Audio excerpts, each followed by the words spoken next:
Hi, I'm Beth Reese. Welcome to the OHMazing Way podcast, and check it out.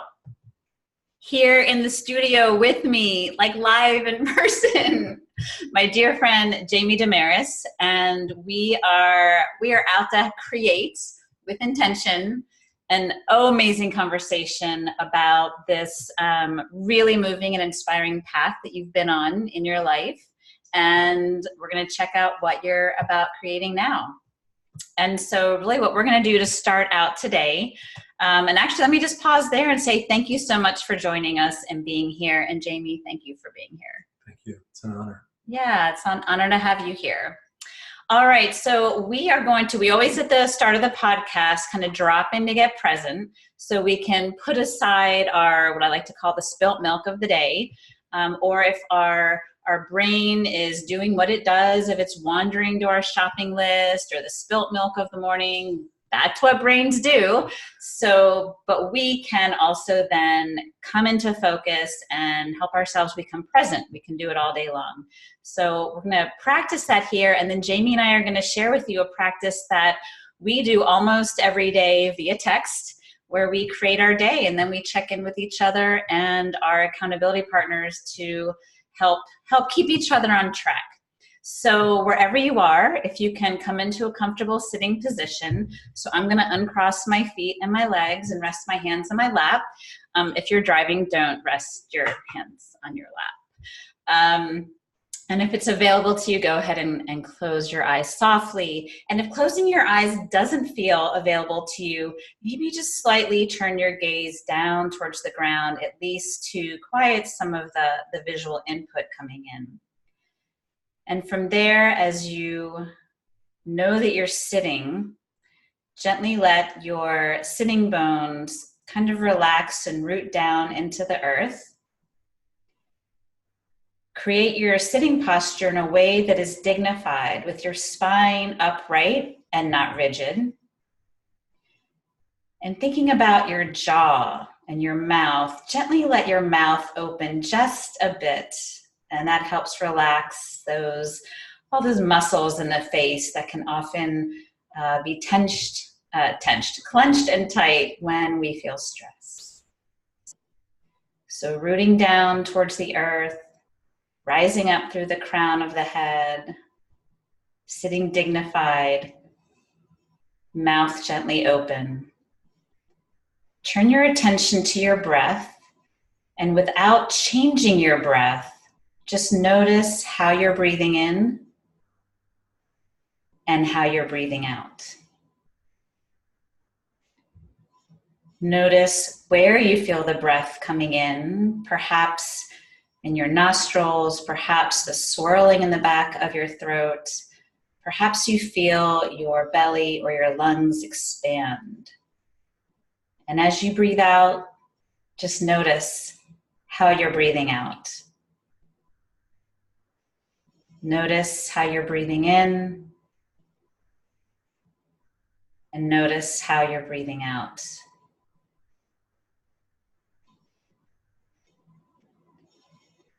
All right, so softly opening your eyes.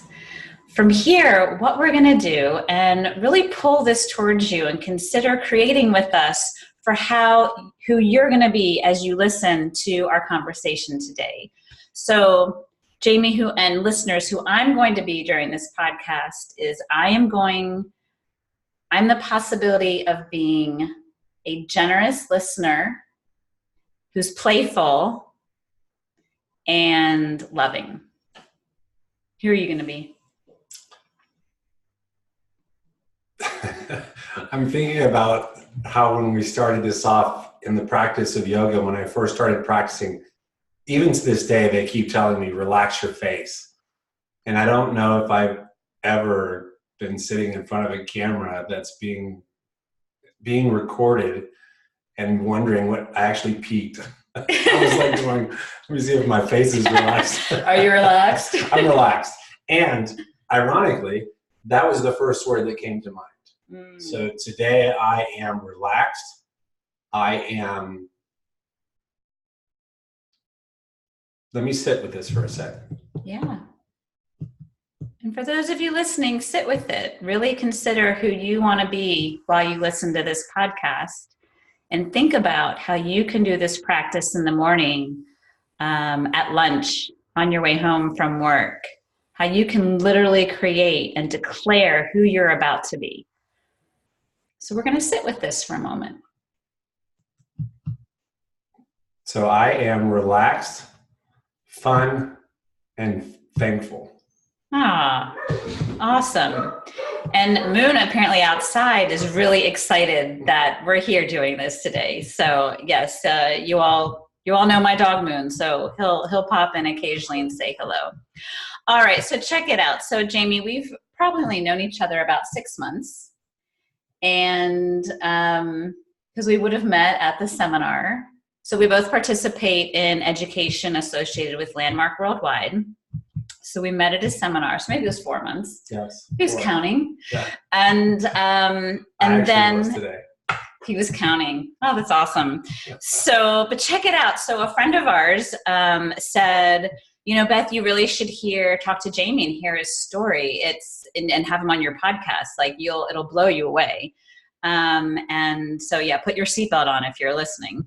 And I was like, all right. So I think we started texting, and we were trying to find a time to meet for coffee, right? And Jamie works. You'll hear about what he's up to in a few minutes. And has other things he's accountable, 2 awesome kids, this amazing yoga practice, leadership. So he's got all that going on. And, you know, I'm just sitting around eating bonbons all day. Just kidding. And so we couldn't find a time to meet for coffee. So then I get this text from Jamie. And remember, creating intention, creating what you want to happen. Because like it wasn't going to happen. We weren't going to meet. So this is the text I get from Jamie. I have a bold request. I request that you meet me for coffee Thursday at 6 a.m. and then you come with me to the recovery center where I teach yoga to people who are recovering from addictions. And I see that text and I start laughing. I didn't tell you that. I started laughing like, that's a bold request. And immediately in my mind, right, my wandering mind went down a rabbit hole of all the reasons why I would not be available. And you're with me, right? Think of all the reasons you would not be available at 6 a.m. on a Thursday. And instead, I immediately responded. As soon as I heard the reason start, I responded, well, Jamie, I'm going to be unreasonable and I'm going to be there. So we had this like amazing coffee. It was like an hour just getting to talk and connect. And then I went to this beautiful yoga practice that he led and with these amazing human beings. I have my own history of people I know and I love who've experienced and gone through recovery programs. So that is something very near and dear to my heart. So thank you for that work and who you are in the world for them.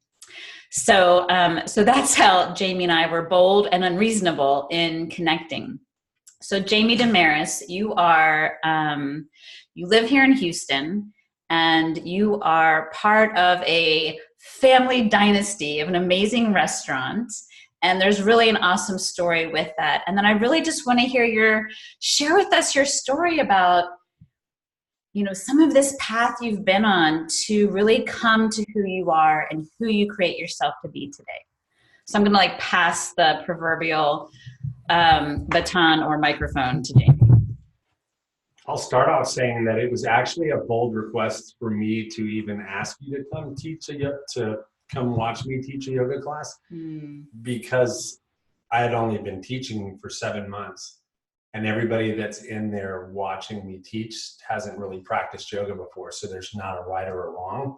So there was a nervousness there and I was excited about that. That way you could see what it was that I was up to, and mornings are my magical time. It's the time that I do not miss and I enjoy. I spend about 2 hours alone in the dark in the morning, just kind of connecting with myself, drinking my coffee, a little quiet time, and then I'll get on my phone and I'll set my intentions for the day, my gratefuls, which I'll get to in a little bit. But to really start the story from the beginning, since you did mention the family restaurant, my dad was a Greek immigrant from Greece, came over from Greece when he was 16 years old. He went straight to work at 16, never went to high school, never went to college, and is the American dream. He was a successful businessman with his two brothers and his sister. They started Demeris Barbecue in 1964, and I was raised in a really good family. And then when I was 12 years old, around 12 years old, started drinking alcohol and using drugs recreationally. Yeah, 12 years old. And what happened is it led to an addiction that started at 19, which I battled for 19 years till I was 36 years old. There was some good moments, like brief moments in there. There was a point in time when I owned some tanning salons in Oklahoma City in 1992 to 94. But after 94, from 94 to 2006, it was a very dark period of my life, a time when family members, friends, relatives didn't know if I was even going to make it out alive. I didn't know if I was going to make it out alive. I cycled in and out through treatment center after treatment center. It just wasn't clicking. And then the grace of God and beaten into a state of reasonableness, December the 13th in 2006, I got sober. And would you be willing to share that one phone call that you made? In Phoenix? Mm-hmm.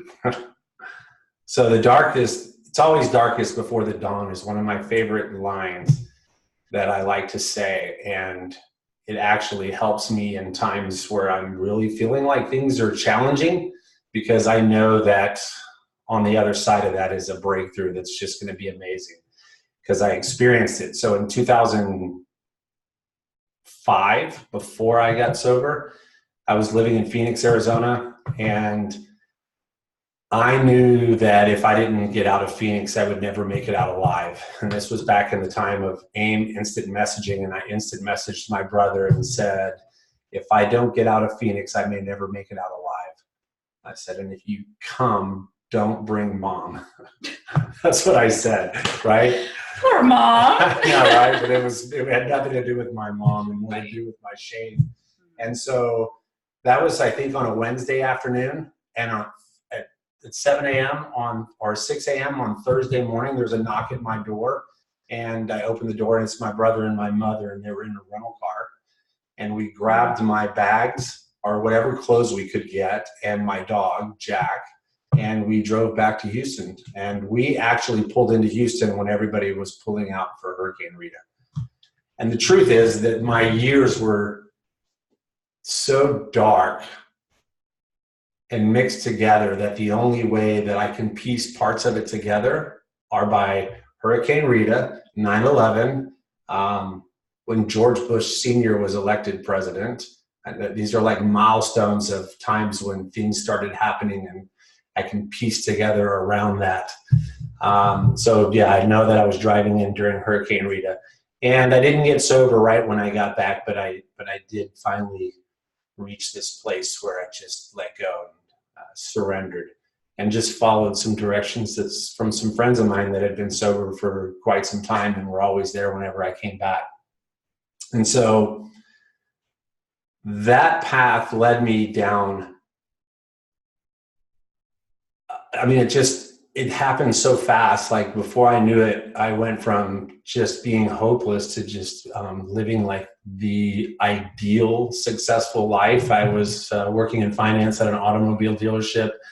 I met the woman of my dreams and got married, and my father passed away at this time too, like a month before the marriage. So it was I even had some challenging points as well, but I never had to pick up a drink or drug again. And my family asked me to speak at the funeral, which was, I mean, I want to say ironically, but I believe there's something to do with the numbers, but in the Greek church, we believe in the Holy Trinity, the Father, Son, the Holy Spirit. And then it was 3 days after my father passed that we had the memorial service. And so he passed away on December the 10th of 2009. And so on December the 13th, my family asked me to speak for the family at the funeral, which was my 3-year sobriety date. There was something about that. Wow. And just a quick side note, I might shed a tear here if I continue talking down this road. So I'm going to drink a little bit of water. Anyways, so my father insisted that we go on as if he was here. And so the wedding happened the following month, and we had a beautiful daughter, Lauren. She was born in July of 2012. And then January of 2015, my son was born. What happened in between there was that I left the automobile industry and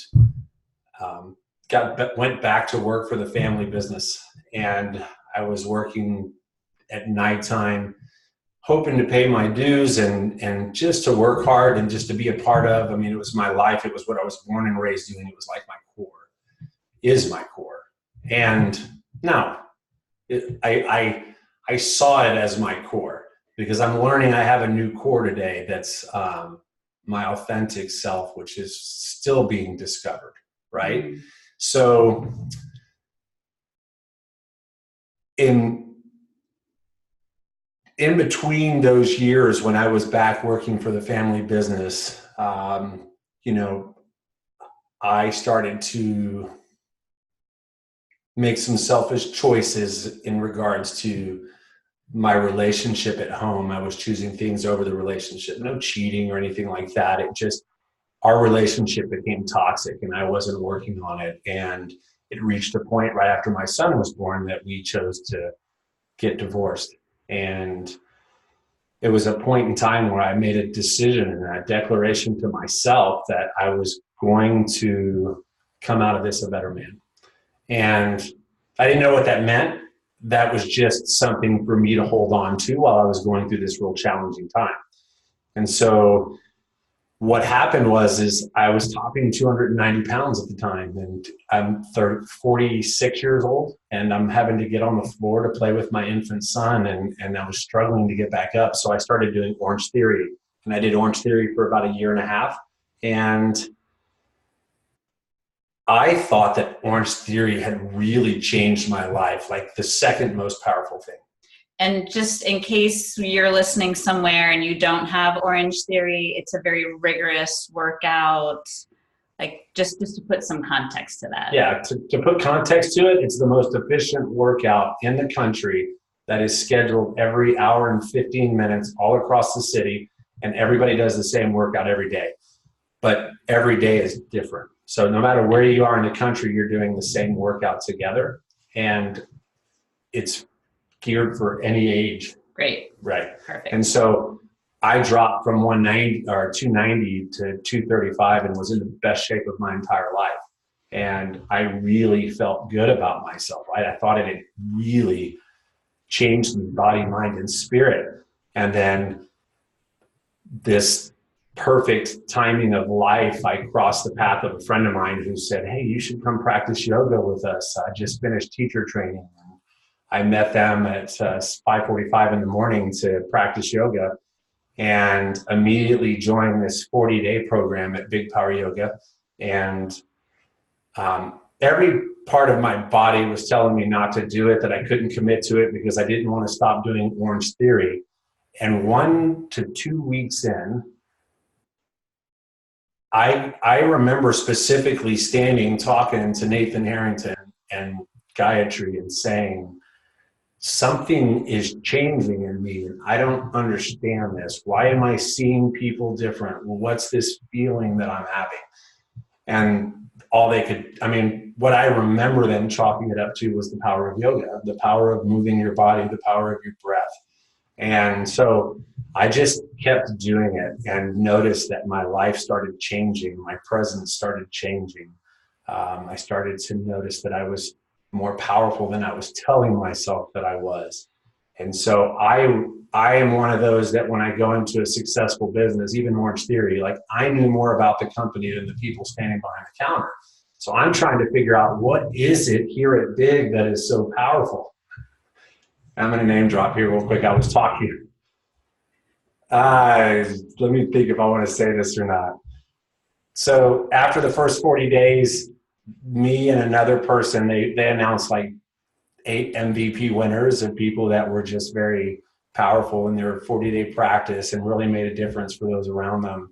And me and another person that won, I'm not going to mention the name, but we were talking, and it was the first time that we'd ever been face to face to talk and met. And I was talking about like, what is so magical about this place? Because I just keep trying to figure out what it is behind the scenes, because there's got to be something negative back there, right? And she or he looked at me and said, "Oh, I don't drink the Kool-Aid." And I was like, "Oh, well then we need to be friends, because I drink it. I need a little balance in my life, right? That's Sthira. And so what happened was, I just started, I found myself truly engaging people and really wanting to get to know them for who they were. And I also realized that I was there for about a year and no one asked me what I did for a living, which is one of those things that we ask people so we can immediately judge them and say, oh, well, they're this or they're this. But they actually were wanting to get to know me for who I was, and I was wanting to get to know them for who they are.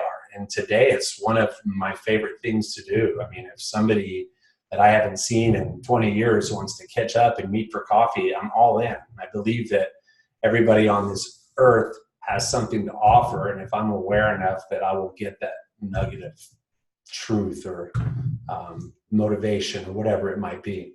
And so I remember somebody had said, the same person that doesn't drink the Kool-Aid. Hi, Amy Dunn. She's name dropped you. Anyways, she mentioned briefly, you should do Landmark. And that's all she said. And I'm like, well, what's Landmark? And so I started looking into it and found out some other people around there had done it. And one of them being Nathan Harrington. And at the same time, I had heard from like 7 or 8 people from the first week that I was practicing, oh, you need to do teacher training. And I'm like, why? You just met me. What is it about me that makes you think I should do teacher training? And I just kept hearing that. And then I uncovered this other leadership program called Lightyear Leadership that I wanted to know about. And so I'm trying to grab all these tools because my life is changing so amazingly ways. So I didn't roll out right. It was but great. In such an amazing way. That's yeah. We can edit that and like roll it back to where it comes out perfect. I like to be perfect. It was changing in such an amazing way that I just wanted to grab onto whatever I could. And I went and visited with Nathan and said, look, I don't know what's happening. I just want to keep on this path. What should I do? Landmark, Lightyear, teacher training. And after a long dinner and him sharing with me all of his experiences, he said simply, all of them in no particular order. So the first one that rolled up was teacher training. And I became I actually wasn't going to do it because I had all these excuses why not to do it. And a couple of friends, Carissa Barkas and Brett Harmeling, they both threw out every objection I had. They overcame it in a way. And the one that Brett said was the most powerful. He's like, I was telling him that one of the reasons why is I couldn't ask my family to be off for this long. I mean, to work with me, I have too many responsibilities at the restaurant. And he said, why would your family want to wait 9 more months to have the best version of you when they can have it in 2 months? Boom. And yeah, just like that. And so I started looking at the schedule, which all those excuses would keep me from doing. Then I had a couple of bold requests that were met easily. I mean, I didn't even have to really say much at all. And everybody was fully supportive. Even Tanya, the mother of my children, she was supportive on working with me on the weekends. And I learned how powerful I was through teacher training. And I learned how powerful my words are and how they have been creating this negative way of life. And the story that I was telling about my past was creating my reality today and the future and keeping me in inaction. And so I left teacher training after we graduated and wasn't really sure, like, what do you do next? I had this vision that I wanted to do at work to help empower the employees. And then I also had some ideas that I wanted to practice my teaching, but I wasn't sure where. And so I played basketball with a friend of mine, George Joseph, who used to own the RCYT. He sold it a few years back and recently opened up Sobriety Matters. The difference between the two is the RCYT caters to insurance companies that are paying $30,000 to $40,000 for people to go to treatment, and the RCYT caters to Medicaid patients, people that are Medicaid or Medicare. I think it's Medicaid, for people that couldn't afford a treatment like that. And if you're paying cash, it could be for people who couldn't afford to pay $30,000 for a treatment center. So it was it was a beautiful idea for a treatment center. And I just briefly mentioned to him one day, do you know any halfway houses or places that would want someone to come in and teach yoga because I want to stay in the practice? And he said, well, why don't you teach at my treatment center? And so this is a great story. I reached out to Amy and another friend of mine that I did teacher training with. And I need y'all to know that this story comes from my perspective and how I perceived it. So I asked Amy and Desmond if they wanted to help me start this yoga at the treatment center. And they said that they were excited, and we went and we toured the facility, but then I felt this energy as if they weren't as fully invested and excited in it as I was. And so I started looking for somebody else to help me, and I just wasn't getting the feeling that I was looking for. And I was doing that because I didn't think that I could do it myself, and I thought that I needed help. And one of the principles of Baptiste Yoga, which is what I'm certified in, I believe it's a principle, there's 3 of them, is to come from you are ready now. And so I asked myself, what would I do if I was ready? And I just picked the phone up and I called Julia and I said, so let's talk about the schedule. I'm available on this morning and this morning. And she made it happen. And then I just showed up and I started teaching from what I knew and what I was taught. And, the first couple of times it felt a little strange, but I also knew nobody knew any better. And then I really started to find my voice and really get present when I was teaching and really starting to see it make a difference in some of the people that were there. One of the first experiences I had was somebody that was so empowered by it that he wanted to go and do the 40-day program at Big Power Yoga. And he asked me to pick him up one morning at 5:45 in the morning. So I said, sure, I'll come pick you up. I'll be there at 5 o'clock, right? So at 5 o'clock, I'm outside waiting for him, no answer. 5:10, don't see him, no text. 5:15, so I said, I'm gonna wait 5 more minutes and then I'm leaving. And so I left. So I get to the 40-day program. It's the first day of 40 days and I'm in the room and I'm on my mat. And at 5:45, right as the class starts, I look back and look who's walking in, but it was him. And he told me after class that he had overslept. And when he woke up and realized that I'd already left, he called an Uber and made it there on time anyways, right? And so they start, and then hearing that they're talking about some of the things that I'm speaking to as they're walking down the hallways. And what I'll tell you when, how's the time? Time is good. This might be a segue point. A segue point. All right. So thank you for asking. Oh my gosh, you said so much that I totally want to highlight and underscore. And the one thing I'm going to say as we go into the break is, again, where we started this half of the podcast talking about how words create, how you can create your day, who you're going to be when you get home from work, who you're going to be in a podcast, and how that has a ripple effect. Because part of what I'm hearing in your words, Jamie, and I've experienced it in the time that we've been friends, is the power of creating and saying out loud to another human being and how that has a ripple effect to impact them. And I saw firsthand how the people you teach at the recovery center, how they're impacted by who you are. Now, what you got to know if you're listening is Jamie is not a small guy. How tall are you? 6'5". Yep, he's 6'5". So you are I would say you're like a big bear, right? But so, and then just this big bear with this like, and you hear his voice, and then this gentle demeanor, and that empowers people. And then the way that just you talk and the way you are. So just really want to underscore that and have everyone get, right, the day there was the phone call, right, and you didn't even talk about what kind of drugs you were doing. Like, it wasn't just like, the beer made down the street, right? You with your words, you created, I don't know if I'm getting out of here. And that created them coming to get you and the path I put you on. So I'll just pause there. I just really, I'm so moved, and it really inspires me to remember and to really be accountable to use my words to create. Absolutely. So thank you. Thank you.